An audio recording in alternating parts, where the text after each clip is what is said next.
Assalamualaikum warahmatullahi wabarakatuh.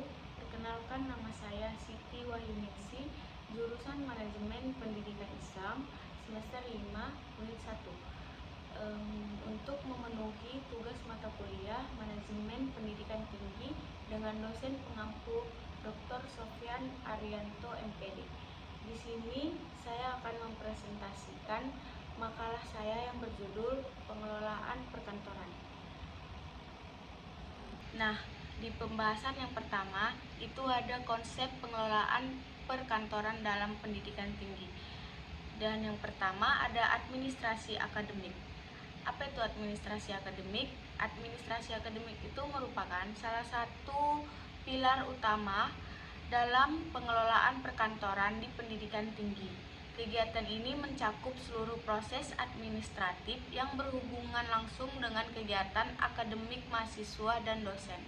Di antaranya, pengelolaan data mahasiswa termasuk registrasi, pencatatan hasil studi, serta pengelolaan kurikulum yang mencakup penentuan mata kuliah, dosen pengajar, dan jadwal perkuliahan.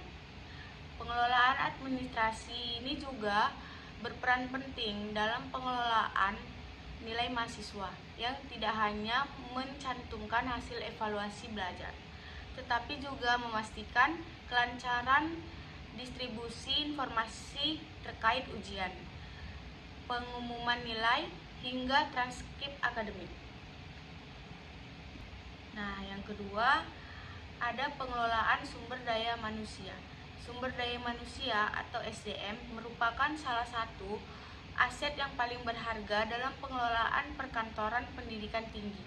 Tanpa SDM yang berkualitas, baik dosen maupun tenaga administrasi, pengelolaan perkantoran tidak akan berjalan dengan optimal. Oleh karena itu, pengelolaan SDM dalam pendidikan tinggi meliputi beberapa kegiatan penting seperti rekrutmen, seleksi, pelatihan, pengembangan profesional, serta evaluasi kinerja. Rekrutmen dosen dan tenaga administrasi harus dilakukan dengan cermat untuk memastikan bahwa mereka memiliki keterampilan, pengetahuan, dan kompetensi yang sesuai dengan kebutuhan institusi pendidikan. Selain itu, pelatihan dan pengembangan SDM harus dilakukan secara berkala agar para staf dapat mengikuti perkembangan terbaru dalam pendidikan, serta memahami teknologi terbaru yang mendukung pekerjaan mereka. Dan yang ketiga, ada teknologi informasi dan sistem informasi manajemen atau SIM.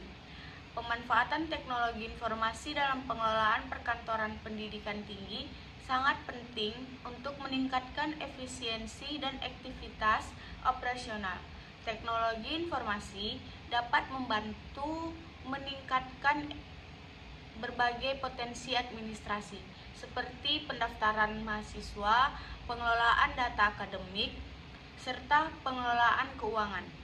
Dengan menggunakan sistem yang terintegrasi, berbagai data dan informasi yang diperlukan dapat diakses dengan lebih cepat, mudah, dan akurat. Sistem informasi akademik ini akan memfasilitasi alur administrasi yang lebih transparan dan terorganisir. Dan yang keempat, inovasi dan pengembangan sistem pengelolaan. Pengelolaan perkantoran di pendidikan tinggi juga harus mencakup inovasi berkelanjutan dalam sistem dan proses yang ada. Institusi pendidikan tinggi juga perlu beradaptasi dengan perkembangan zaman, terutama dalam hal digitalisasi dan globalisasi. Oleh karena itu, perkembangan sistem pengelolaan yang fleksibel, berbasis teknologi dan berorientasi pada efisiensi akan membantu perguruan tinggi untuk tetap kompetitif dan relevan di era modern. Inovasi dalam pengelolaan perkantoran juga dapat melibatkan beberapa teknologi baru seperti penggunaan aplikasi berbasis cloud atau penyimpanan data, penerapan sistem e-learning yang lebih interaktif, serta penggunaan big data dan kecerdasan buatan atau AI dalam pengambilan keputusan. Dengan demikian, pengelolaan perkantoran dapat mendukung tujuan institusi untuk memberikan layanan pendidikan yang berkualitas dan efisien. Dan pembahasan yang kedua ada strategi pengelolaan perkantoran dalam pendidikan tinggi. Yang pertama itu ada penerapan manajemen mutu. Penerapan manajemen mutu dalam pengelolaan perkantoran ini adalah langkah krusial untuk memastikan bahwa setiap proses administrasi berjalan sesuai dengan standarnya yang telah ditetapkan. Manajemen mutu tidak hanya berkaitan dengan kualitas layanan yang diterima oleh mahasiswa dan dosen, tetapi juga dengan efisiensi operasional di semua ini. Untuk mencapai ini, program perguruan tinggi membangun dan menerapkan sistem pendidikan mutu yang mencakup audit internal dan eksternal. Audit ini berfungsi untuk mengevaluasi dan memastikan bahwa semua prosedur administrasi, baik akademik maupun non-akademik, berjalan dengan baik. Sistem audit ini harus mencakup pemantauan kualitas dalam pengelolaan data mahasiswa, pengelolaan nilai, jadwal perkuliahan, hingga pelayanan administrasi lainnya. Dan yang kedua ada desain organisasi yang efisien. Desain organisasi yang jelas dan terstruktur dengan baik supaya sangat penting dalam pengelolaan perkantoran di pendidikan tinggi. Struktur organisasi yang baik akan memudahkan pembagian tugas dan tanggung jawab antara berbagai unit yang ada, seperti unit akademik, keuangan, administrasi, umum, dan lainnya.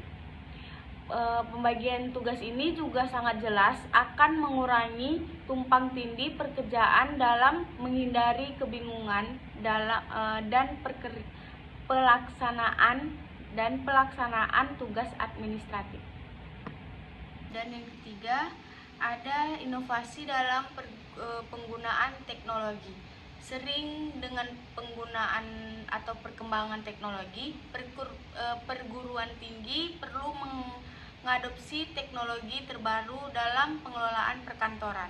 Teknologi tidak hanya mempermudah proses administrasi, tetapi juga mempercepat alur komunikasi antara dosen, mahasiswa, dan staf pengelolaan perkantoran yang modern. Dan yang keempat ada pelatihan dan pengembangan SDM. Pelatihan ini juga dapat mengembangkan sumber daya manusia dalam aspek yang sangat penting untuk pengelolaan perkantoran di pendidikan tinggi. Tenaga administrasi yang terlatih dengan baik akan dapat menjalankan tugasnya dengan efisien dan efektif, serta mampu menghadapi tantangan yang ada dalam pekerjaan mereka.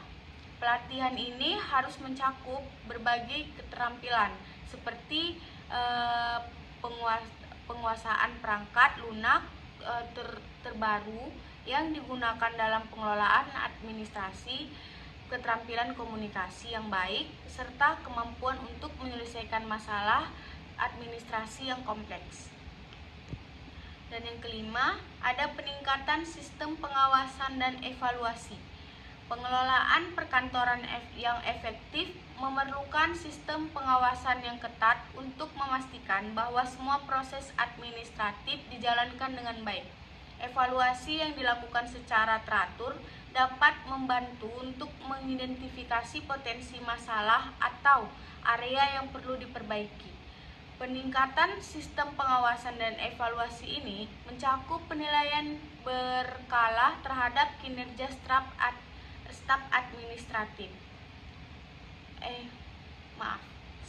administrasi, kualitas pelayanan kepada mahasiswa, serta efisiensi operasional. Di sini ada pembahasan yang terakhir, implementasi pengelolaan perkantoran dalam pendidikan tinggi. Yang pertama, penyusunan prosedur standar operasional atau SOP. Langkah pertama dalam implementasi pengelolaan perkantoran adalah penyusunan dan penerapan prosedur standar operasional untuk setiap aktivitas administratif. SOP berfungsi sebagai panduan operasional yang jelas dan terstruktur bagi setiap staf administrasi dalam menjalankan tugas-tugas mereka. Dengan adanya SOP, seluruh kegiatan administratif dapat dilakukan sesuai dengan standar yang telah ditetapkan, seperti pengelolaan data mahasiswa, pendaftaran kuliah, serta pengelolaan nilai. SOP yang baik akan mengurangi potensi kesalahan administratif dan memastikan bahwa setiap langkah dilakukan dalam kegiatan atau ketetapan waktu yang tinggi. Selain itu, penerapan SOP yang konsisten juga menciptakan rasa kepercayaan diri mahasiswa, dosen, dan pihak terkait lainnya karena mereka mengetahui bahwa setiap proses dilakukan dengan prosedur yang transparan dan terukur. Yang kedua ada peningkatan infrastruktur fisik dan digital. Pengelolaan perkantoran yang efektif juga sangat bergantung pada kualitas infrastruktur yang mendukung operasional kantor. Infrastruktur fisik yang baik seperti ruang kantor yang nyaman, peralatan yang memadai, dan lingkungan yang mendukung komunikasi antar staf sangat penting untuk menciptakan suasana kerja yang efisien. Selain itu, infrastruktur digital menjadi faktor kunci dalam mempermudah alur administrasi. Dengan investasi dalam unit dapat dilakukan dengan lebih cepat dan efisien. Dan yang ketiga, monitoring dan evaluasi. Agar pengelolaan perkantoran dapat berjalan dengan baik, sangat penting untuk melakukan monitoring dan evaluasi secara berkala. Monitoring yang dilakukan dengan cermat akan memberikan gambaran tentang seberapa baik sistem pengelolaan yang diterapkan di lapangan. Evaluasi hasil pengelolaan kantor harus mencakup berbagai aspek, seperti kecepatan pelayanan, kepuasan stakeholder atau mahasiswa, dosen, staf administrasi, serta efektivitas penggunaan anggaran. Dengan evaluasi ini, perguruan tinggi dapat mengetahui area mana yang membutuhkan perbaikan atau pengembangan lebih lanjut. Misalnya, jika ditemukan bahwa proses pendaftaran kuliah terlalu lama, langkah-langkah pembuktian bisa segera dilakukan, seperti memperbarui sistem atau mempercepat alur administrasi. Dan yang terakhir, keempat, feedback dan penyempurnaan proses. Penting untuk menerima feedback dari semua pihak yang terlibat dalam pengelolaan perkantoran, baik itu mahasiswa, dosen maupun staf administrasi. Feedback ini dapat berupa saran, kritik atau masukan tentang berbagai aspek dalam pengelolaan administrasi, mulai dari kecepatan layanan hingga kenyamanan penggunaan sistem digital. Dengan mendengarkan masukan-masukan tersebut, perguruan tinggi dapat melakukan penyempurnaan dan mampu beradaptasi dengan perubahan kebutuhan dan kondisi yang ada. Misalnya, di tengah pandemi, penggunaan platform digital untuk perkuliahan dan administrasi menjadi sangat penting, sehingga perguruan tinggi harus siap untuk berinovasi dan memodifikasi sistem yang ada sesuai dengan situasi tersebut. Kesimpulannya, pengelolaan perkantoran dalam manajemen pendidikan tinggi memiliki peranan yang sangat krusial dalam memastikan kelancaran operasional sebuah institusi pendidikan. Keberhasilan pengelolaan perkantoran yang baik akan berdampak langsung pada kualitas layanan pendidikan yang diterima oleh mahasiswa, dosen, dan semua pemangku kepentingan lainnya. Dalam konteks pendidikan tinggi, pengelolaan perkantoran tidak hanya mencakup kegiatan administratif sehari-hari, tetapi juga mencakup pengelolaan sumber daya manusia atau fasilitas serta teknologi informasi yang digunakan untuk mendukung operasional perguruan tinggi. Sekian dari presentasi saya akhiri. Assalamualaikum warahmatullahi wabarakatuh.